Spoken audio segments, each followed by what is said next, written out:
Hey everyone, it's John here from Hot Take Hockey, back with another video. We got the legend Jeff and the Oilers. They pull out the big Game 7 dub over the LA Kings, and I'm repping the Flames, but I'm just excited about the Battle of Alberta. Honestly, Oilers take it over the Kings. Flames take it over the Dallas Stars. Johnny Gaudreau, the big overtime winner. So Jeff, thank you so much for coming on. Just give your quick thoughts off the Kings series and just what you're looking forward to on this Battle of Alberta. Well, first of all, I think right now you got to insert the meme of like Cam Newton doing the I'm back right now, because I was pretty much like dead. Like at one point in the series, like Oilers fans were dead in the water after that Game 5 minute and 10 seconds into overtime, go down 3-2 in the series at home, or like give away home ice advantage. Yeah, felt like we were dead, but like Cam Newton said, I'm back. But yeah, man, what a series it was. I mean, I can't say I was a pleasant person to be around this week during game days. Like, I was nervous. It was quite the week, but no, man, we ended up getting the victory. Oilers played their best 2 games of the year. They saved their best 2 games of the year for Game 6 and 7. So props to them for being able to show up when it mattered most, which is something they haven't been able to do in the past few years. Even that overtime of Game 5, when I was watching that, I was saying, man, if this was against Winnipeg last year, we wouldn't have been able to get in a beach ball on this net. So it's good to see them kind of like stepping up to the plate and showing that they maybe do have a little bit of playoff prowess in them, something we didn't think they had after the Chicago Winnipeg series and so on and so forth, all the way from 2017. So just to get out of the first round and not have to see that press conference of McDavid staring into the abyss after round 1, just full of disappointment, was a big victory for me. So those are initial thoughts. Well, and I want to speak on the Flames side because, the same way with a lot of Oilers players, and as you just kind of said, McDavid, and how he just kind of stares into space, trying to kind of avoid maybe the obvious things after the playoffs that are discussed. And I do want to go over some Oilers players that maybe surprised you in the Kings series. But on the Flames side, I will say one thing. And to me, he's my favorite player on the Flames. And it's kind of like a cliche, and he's a lot of Flames fans' favorite player. But I don't think any people could say that Johnny Gaudreau doesn't show up in clutch moments anymore. You can't be saying that anymore. It just can't happen. This guy, on what seemed like a goalie that wasn't going to allow anything, a freaking brick wall in Jake Ottinger. And Johnny Gaudreau from like almost an impossible angle. That was sick, freaking bar down in overtime. So I'm excited for Johnny Hockey, playoff Johnny Hockey, finally showing up. And I want to bounce it off of you, Jeff, here, because we got a goaltender here in Jacob Markstrom, who, if he gets going, we know he could be one of the best. Yeah. You think, and again, there was a lot of Oilers fans on the Mike Smith hate train for a while there in the season. Do you think now, based on what we've seen in certain games, I'm prefacing that only certain games. Yes, there was a couple of goals, but whatever. Mike Smith still is the guy right now. And he's going into the series playing his former team. I know, man. You think there's going to be some extra juice from Mike Smith? Are you worried with the goaltending matchup? And also touch on, because I want to touch on it for the Flames side, touch on some Oilers that surprised you so far in the playoffs. Okay. So start with the Mike Smith topic. Okay. So if the series as if the series didn't need any more juice, obviously Mike Smith playing his old team, the Calgary Flames, a team that he absolutely power host for in the playoffs a few years ago. Remember, they had that series where he was like their best player. I think they ended up losing it, but the last time he played in Calgary in the playoffs, he did a good job going up against Markstrom, who, I don't know if you remember this, John, you probably do, decided to sign with the Flames over the Oilers a few years ago. Yep. That could have been Markstrom in between the pipes for us. So as if the series didn't need any more juice. How I feel about it, I don't know, man. After the Mike Smith, he definitely had a good series, man. After that first blunder in Game 1, they don't you want to talk about being able to mentally bounce back. He came back and he was definitely a good goalie for them the rest of the way. Obviously, they scored 4 goals in Game 5 and they still lost. That can't happen. But 2 shutouts in a series, I think only the second goalie in their 40s to ever get a Game 7 shutout. Not even Johnny Bower did that. I think it was Dwayne Rollison. It was one of those. It was one of those guys who did it a few years ago. So he's only the second guy. So I don't know, man. His age hasn't showed too much yet. He hasn't been doing his he's looked a lot more comfortable in that, staying square to the pucks. He hasn't been doing his classic thing where he starts to punch at the puck and get out of position. That's always what scares me and my uncle when we're watching. But yeah, so I like that. In terms of how he goes up against Markstrom, obviously Markstrom, I believe, just got nominated for the Vezina, right? Yeah, so, he's in there. So he's in there doing that. But I don't know, John, what are your, obviously I'm giving the edge to Markstrom. The guy's one of the few solid, right now. one of the few solid starting goalies that could literally play 60 games in a season that are left in the NHL at this point. Yeah. But I mean, I'm not worried about Mike Smith's performance after round one. So to me, it's just a matter of Mike Smith. It's a matter of like, what kind of, like, I don't know, is this going to take a toll on him? Like a playoff run here potentially. I mean, we go back to, the last time we saw Battle of Alberta was 1991. The goaltender for the Edmonton Oilers was Grant Fuhr. So, I mean, you just named another one. Like, when you look at Oilers' success, like some of these goaltenders, could Mike Smith kind of go into the history books here? Yeah, they do rely on their goaltenders a lot in the playoffs. The Oilers if you can win in 7 in the way they did, in a little bit of a roller coaster, you beat the Flames potentially, Mike Smith again.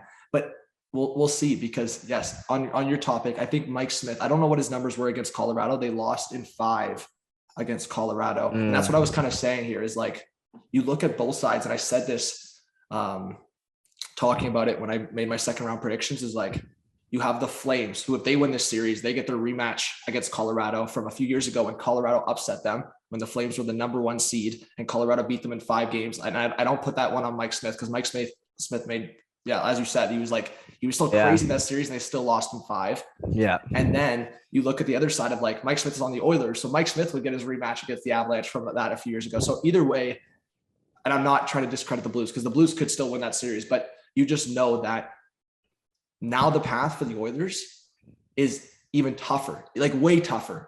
Like you got, and I don't want to discredit the Kings, but you got probably a favorable matchup in terms of what you could have got in other scenarios, right? Yep. Now you're playing the Calgary Flames, who won the Pacific Division, and you play either the Avalanche next, if you win, or you play the Blues, who freaking put the Wild to sleep. So yeah, all I'm saying is Mike Smith, will a potential run here take a toll on him physically? Will he be able to do it? I just think it's him or bust, because I really, unless I'm proven wrong, I really don't see a scenario where you could put Mikko Koskinen in and it worked out. I agree. At this point, Mike Smith's got the ball and he's got to run with it. And like, I think part of the playoff narrative for the Oilers now is like, this might be Mike Smith's like last hurrah, like making a run at it. Like if they would have went out in round 1, 6 games, we're having a totally different conversation about what, if we're like, about Mike Smith and what's going on, but we didn't. He clutched up. He played 2 good games, and he showed that right now he deserves to be starting in goal, especially with all these goalies getting injured, man. God damn. Every single goalie felt like got injured in the first round. So, well, and when we talk about, I was just going to say, when you talk about Mike Smith and his age at 40 years old now, his last run to the conference finals was all the way back in 2011, 2012 with the Phoenix Coyotes. So it's been a hot minute. It's been a hot minute since Mike Smith made it to the conference finals. Just a quick decade, no big deal. Just a quick decade. So Mike Smith, this is his chance to go back to the conference finals against his former team, against a matchup like one of the best in the National Hockey League, if not the best, in the Battle of Alberta, and we're getting it for the first time since 1991. So I'm gonna talk quickly about the Flames, just in saying Let's get into it.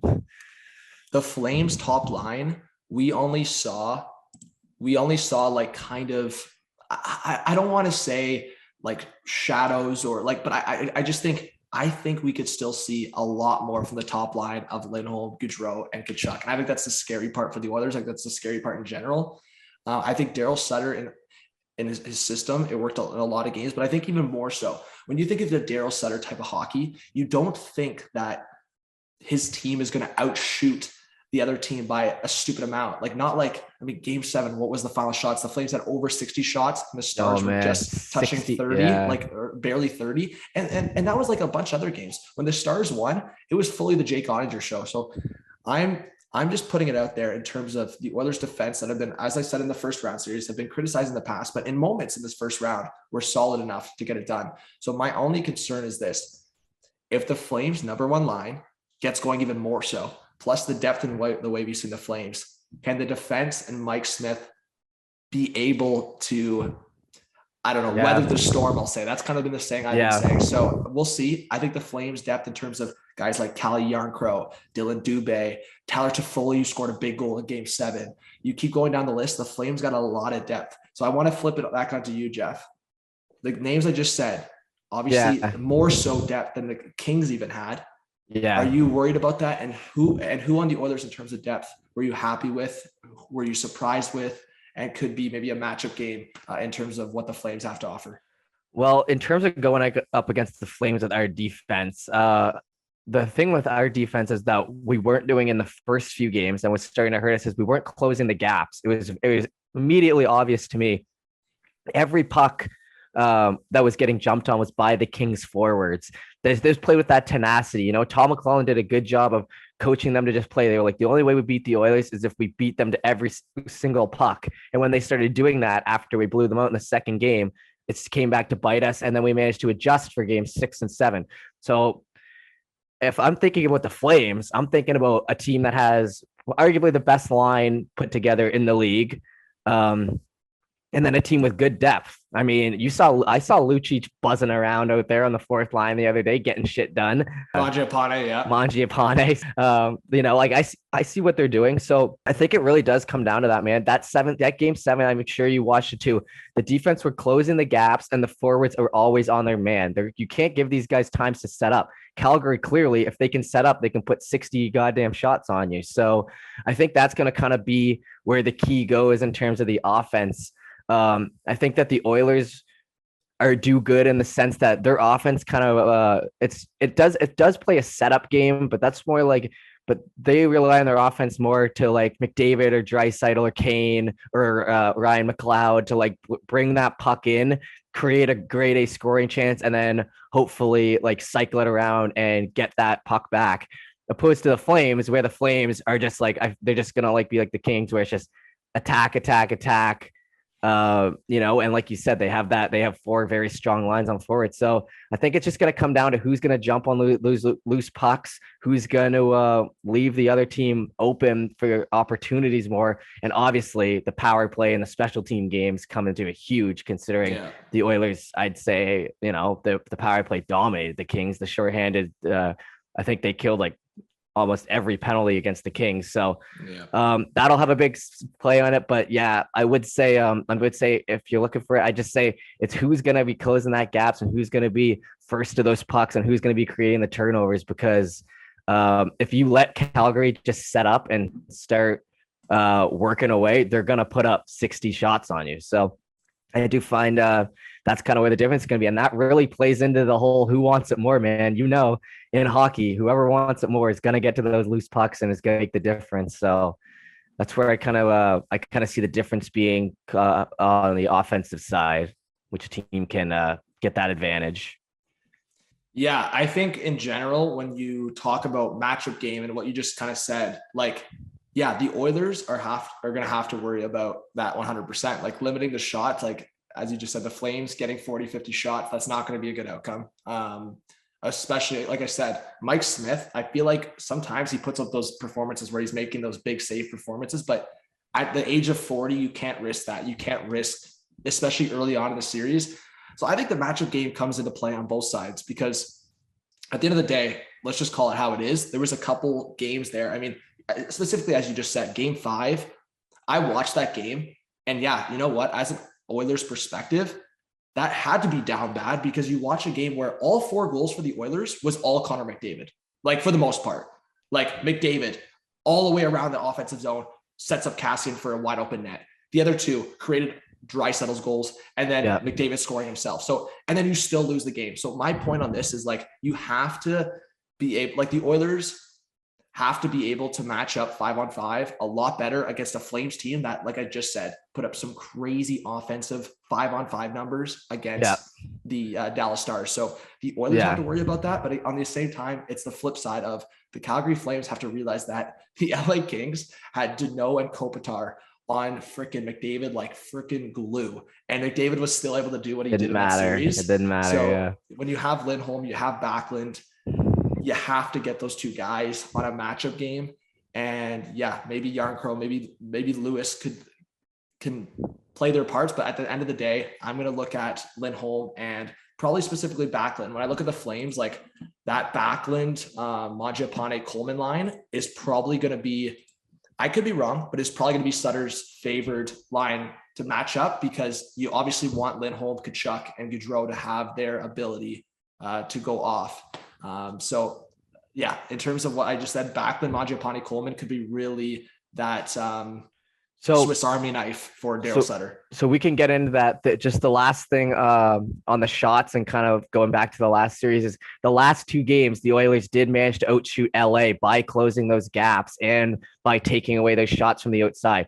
Like Bob Stauffer, that one of the Oilers guys, he was saying like they outshot a team that never gets outshot. LA has was averaging 40 shots a game for the first 5 or something. Like they were firing away everything towards the net. And then the last two games, eliminating shots too. The last two games, the Oilers did a good job of shutting it down and actually beating them in the shot column for both of those games. So if we can adjust and play like we did the last two games, then I'm feeling better about the shot output that Calgary is going to put out. But to your point about matchup game, John, I'm going to say one of the things I said last when it comes to key for winning this, and I just got to give myself a little quick pat on the back here, is the 7D 11 forwards. They did it the last two games, basically out of necessity. Basically out of necessity, because Nurse headbutted a guy and Draisaitl is playing on one leg.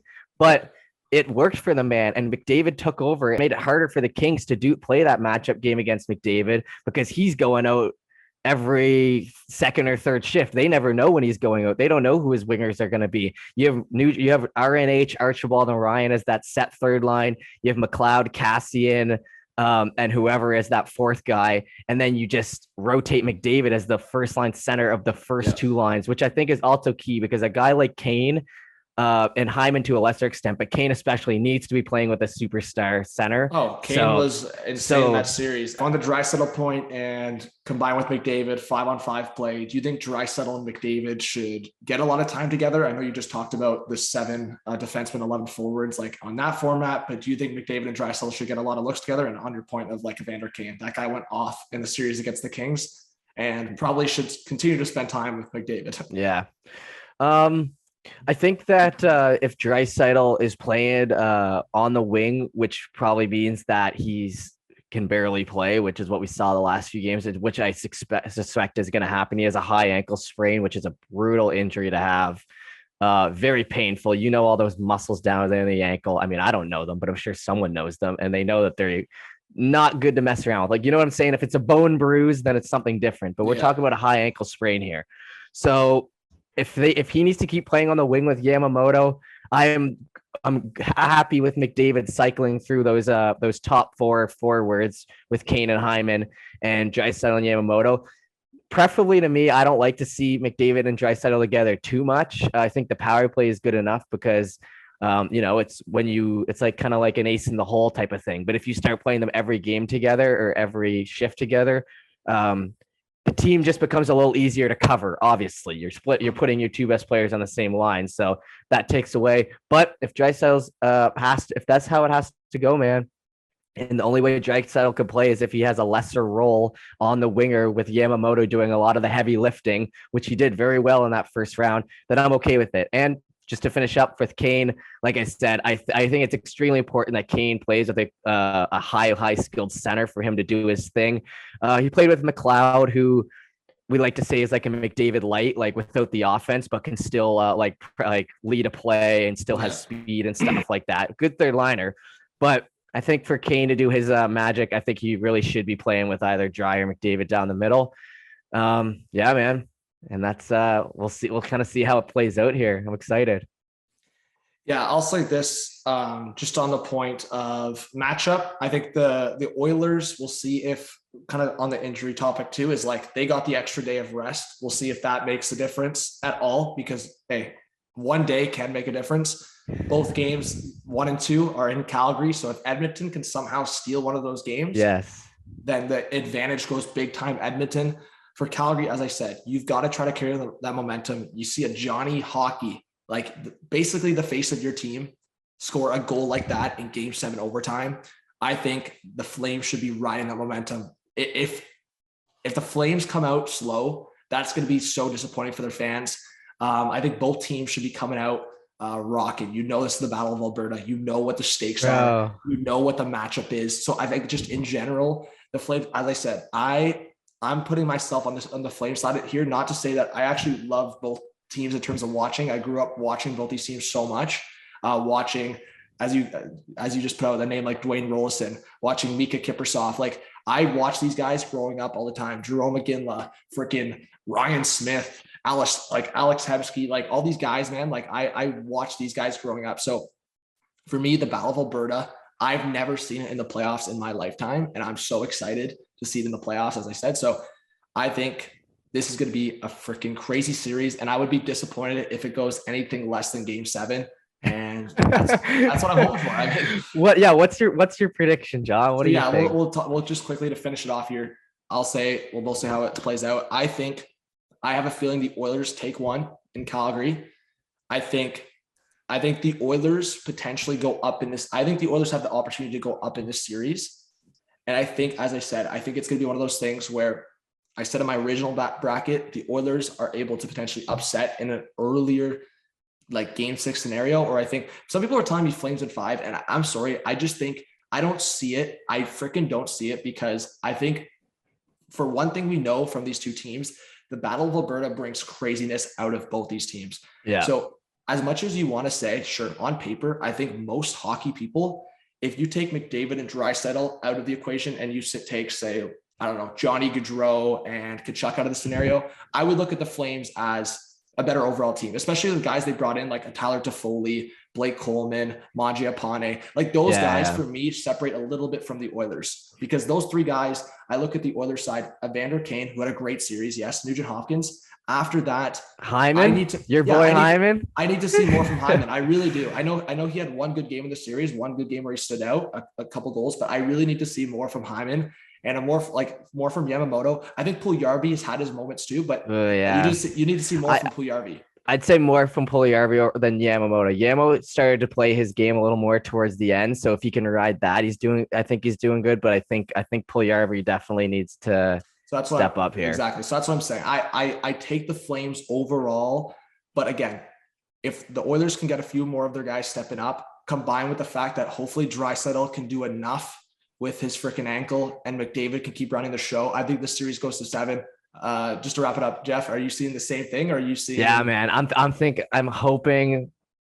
Like, obviously, you hope that your team's gonna win, but I'm thinking realistically, I'm hoping we're in for a long, enjoyable series. Like I said, I'm not gonna be fun to be around this week. Yeah. On game days, like I'm just gonna be too nervous. Are you seeing a scenario where the Oilers could set themselves up for a Game 6 win at home? Do you see any scenario where it goes that way? I think if they still won in Calgary, I think if we steal one in Calgary, it'll be hard to win the next 2 in Edmonton. To make it 3.